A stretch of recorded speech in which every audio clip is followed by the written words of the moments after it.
बस एनर्जी बहुत ज़्यादा थी तो जहाँ कहीं से सुन लेते थे कि ये पढ़ना चाहिए तो मैं वो किताब पढ़ लेता। प्रीलिम्स की पहली एक टेक्निक सबसे बड़ी जो है वो है कॉन्फिडेंस। चाहे आपकी बेसिक तैयारी हो चुकी है, आप एनसीईआरटीज़ पढ़ चुके हैं, तो आपको इतना मान के चलना है कि आपका प्रीलिम्स निकल सकता है। मैं क्योंकि बैचलर ऑफ आर्ट्स मैंने भी किया है तो मेरा भी इतना अच्छा मैथमेटिक्स नहीं है। कल मैंने अपने स्ट्रेटेजी में थोड़ा सा रणनीतिक बदलाव यही था कि मैं थोड़ी आंसर राइटिंग और कर पा रहा हूँ। हिस्ट्री एक पास्ट 2 इयर्स का एक बड़ा चैलेंज रहा है कि जिसकी वजह से मेरा सिलेक्शन नहीं हो पा रहा। हेलो एवरीवन, वेलकम टू स्टूडेंटो। से हमारे साथ है अमर सर, जिन्होंने 4 टाइम यूपीएससी का इंटरव्यू दिया और 6 टाइम यूपीएससी का मेंस लिखा है, इस बार भी लिखा है। तो आज हम सर की जर्नी जानेंगे कि उनकी जर्नी कैसी रही और वो कैसे स्टे मोटिवेट होकर कंटिन्यू एग्जाम दे रहे हैं और उन्होंने ऐसी क्या गलतियाँ की या फिर कह सकते हैं क्या कमियाँ रह जाती हैं जिनके कारण उनका फाइनल लिस्ट में नाम नहीं बन पा रहा है। तो ये सब बातें हम वीडियो में डिटेल में डिस्कस करेंगे। अभी तक आपने चैनल को सब्सक्राइब नहीं किया तो चैनल को सब्सक्राइब कर लीजिए, इस वीडियो को लाइक करें एंड आपके जो भी क्वेरीज होते हैं आप हमें इंस्टाग्राम एंड फेसबुक पर मैसेज कर सकते हैं। तो पहले आप अपना नाम और एजुकेशन बैकग्राउंड बताइए। मेरा नाम अमर है और मैंने बैचलर ऑफ आर्ट्स किया है जी। और उसके बाद में इस साल मैंने एमबीए में भी एनरोल किया है। एमबीए में ओके। सो कितने टाइम से आप यूपीएससी के लिए प्रिपेयर कर रहे हो, फिर एक्चुअल में कहा जाए तो कब से आपने प्रिपरेशन करना स्टार्ट किया था? जी, मैंने मेरा फाइनल ईयर था 2016 में बीए का, तो मैंने उसी साल फरवरी से स्टार्ट किया और उसी साल से मैं यूपीएससी का एग्ज़ाम दे रहा हूँ। यूपीएससी का एग्ज़ाम दे रहे हो। सो आप सबसे पहले अब यूपीएससी एग्ज़ाम की जर्नी बताइए। जैसे कि आपने 6 मेंस लिख चुके हैं, तो कौन सा कब लिखा, उसका क्या रिजल्ट रहा, उस तरीके से। पहला अटैम्प्ट था मेरा 2016 का, तो उस साल अगस्त में प्रीलिम्स था और शायद इन्हीं दिनों फरवरी मार्च में मैंने तैयारी स्टार्ट की थी। जी जी। तो उस समय इतना एक्सपीरियंस भी नहीं था मुझे, ना इतनी नॉलेज थी एग्ज़ाम कैसा है क्या है। तो मैंने पढ़ना स्टार्ट ही किया था, बट फिर मैंने जल्दबाजी में कहें आप या फिर किसी भी तरीके से, तो मैंने पहला अटैम्प्ट दिया और मैं फॉर्चुनेट रहा। उस साल मैंने प्रीलिम्स भी क्वालिफाई किया और फिर फॉर्चुनेटली ही मैंने अपना मेंस भी क्वालिफाई किया और मेरा पहला इंटरव्यू कॉल मिला फर्स्ट अटैम्प्ट में। यस जी। और फिर सेकंड, थर्ड, फोर्थ का? फिर मुझे एहसास हुआ कि मेरी तैयारी इतनी अच्छी नहीं थी कि आप इतना कह सकते हैं कि मैं भाग्यशाली था कि मुझे इंटरव्यू देने का मौका मिला। फिर उसके बाद मैंने थोड़ा अपनी तैयारी को भी शेप देना शुरू किया। पहले मैं किसी को जानता भी नहीं था सिविल सर्विसेज में। फिर धीरे धीरे मेरा सर्कल बना। जब मैं इंटरव्यू देने आया तो बहुत सारे एक्सपीरियंस्ड लोग थे, उनसे गाइडेंस मिली, कुछ मेरे बैचमेट्स से, तो उनसे भी मैंने सीखा। तो फिर धीरे धीरे मैंने देना शुरू किया। फिर उसके बाद में 17 में मैंने इंटरव्यू दिया, 18 में फिर से दिया, 19 में आप यूँ कहे कि एक एग्ज़ाम की भी फटीग होती है, तो उस थकान में मैं बहुत ज़्यादा गिव अप कर गया था। उस साल बहुत निराश था, तो इस वजह से मेरा इंटरव्यू कॉल नहीं आ पाया। पर उस वर्ष भी मैंने मेंस लिखा। अभी हाल ही में 2020 में भी मैंने इंटरव्यू दिया था और 21 में भी फिर से मैंने मेंस दिया। ओके। सो सर, जैसे कि आप इतने सारे एग्ज़ाम देते जा रहे हो, तो सबसे पहले स्टार्टिंग की स्ट्रेटजी बनाई कि स्टार्टिंग टाइम में क्या आप स्ट्रेटजी फॉलो कर रहे थे, देन अब तो कम्प्लीटली चेंज हो गई होगी। शुरू में तो देखें कुछ नहीं पता था, बस एनर्जी बहुत ज़्यादा थी, तो जहाँ कहीं से सुन लेते थे कि ये पढ़ना चाहिए तो मैं वो किताब पढ़ लेता था मैं। तो स्टार्टिंग में कोई स्ट्रेटजी नहीं थी, पर हाँ स्टार्टिंग में 16 वाले मेंस में मेरी एक ही स्ट्रेटजी थी कि मुझे विगत वर्षों के प्रीवियस ईयर क्वेश्चंस जो है 10 साल के वो करके जाने हैं और वही पढ़ना है और वही लिखना है। ओके। सो अभी आप क्या कर रहे हो प्रिपरेशन? जैसे कि इस बार अभी आपने मेंस दिया, तो प्रीलिम्स की जर्नी बताइए, देन उसके बाद मेंस के लिए आपने क्या किया और फिर अभी इंटरव्यू के लिए ऑब्वियसली बात तैयारी कर रहे होगे, तो उसके बारे में बताओ। प्रीलिम्स में मैंने 2 सालों में अच्छी मेहनत कर ली थी, 2016 और 17। तो प्रीलिम्स का एक अपना एक एप्टीट्यूड होता है। प्रीलिम्स नॉलेज से ज़्यादा जो खेल है, तो prelims is more about elimination and common sense and presence of mind. तो आप ये 3 चीज़ें अगर साथ में लेके उतरते हो तो बहुत ही कम चांस होते हैं बेसिक नॉलेज होने के बाद में कि आपका प्रीलिम्स फंसता है कभी। Right. Okay. So sir, prelims के बारे में बताइए स्पेशली, क्योंकि आपने सारे अटेम्प्ट में प्रीलिम्स क्लियर किया है, तो प्रीलिम्स की कुछ टेक्निक्स होंगी जो आप फॉलो करते होगे एग्जाम के टाइम पे। प्रीलिम्स की पहली एक टेक्निक सबसे बड़ी जो है वो है कॉन्फिडेंस। चाहे आपकी बेसिक तैयारी हो चुकी है, आप एनसीईआरटीज़ पढ़ चुके हैं, तो आपको इतना मान के चलना है कि आपका प्रीलिम्स निकल सकता है। यूपीएससी की कट ऑफ निकालना सिविल सर्विसेज की इतना मुश्किल नहीं है। थोड़ा अगर आपको पुश करना पड़ता है, वो फॉरेस्ट के लिए पुश करना पड़ता है।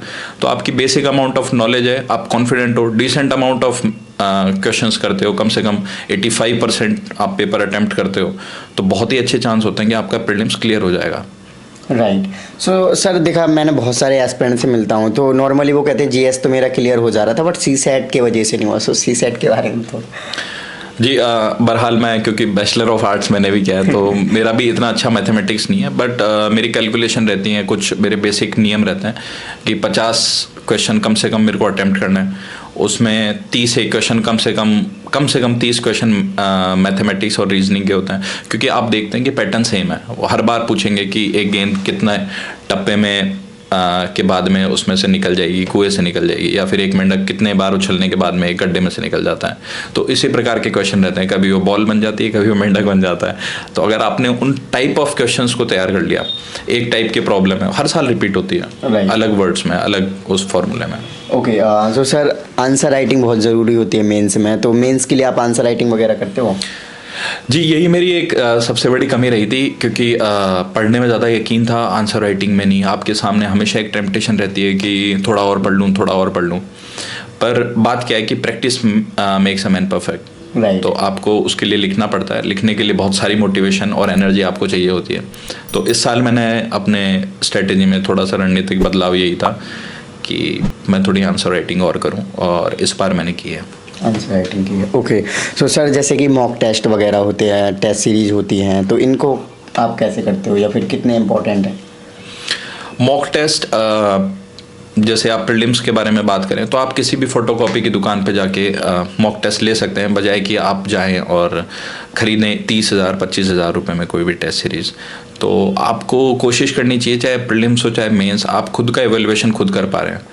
अगर आप खुद की कमियों को देख पा रहे हैं तो आपसे बेहतर आपके लिए कोई और जज नहीं कर सकता आपकी कमियों को। राइट। सो जैसे कि आप कंटिन्यू मेंस लिख रहे हो, इंटरव्यू दे रहे हो, तो सर इसमें फाइनल लिस्ट में नहीं होता तो डेफिनेटली बहुत ज़्यादा डीमोटिवेशन आ जाता है और अपने आप को दोबारा अगले एग्ज़ाम के लिए प्रिपेयर करना काफ़ी मुश्किल होता है। तो सर आप क्या करते हो इसके लिए, सर वो बताइए सर। जी, चूँकि मैंने बीए किया है, बैचलर ऑफ आर्ट्स की डिग्री है मेरे पास में, तो this is the best job I can get. तो मैं खुद को हमेशा, मेरे सामने एक ही चीज़ रहती है। दूसरा, आप इसको ठीक कहें या गलत कहें, मैंने अपने साथ में दूसरे ऑप्शंस कभी रखे ही नहीं। इनफैक्ट मैंने स्टेट सर्विसेज के एग्ज़ाम्स भी कभी नहीं दिए, तो मैंने अपने आगे कोई दूसरा ऑल्टरनेटिव रखा ही नहीं। मैंने खुद को ये समझा रखा है कि ये नहीं तो कुछ नहीं फ़िलहाल के लिए। तो मेरा फोकस अभी सिर्फ सिविल सर्विसेज पे ही है।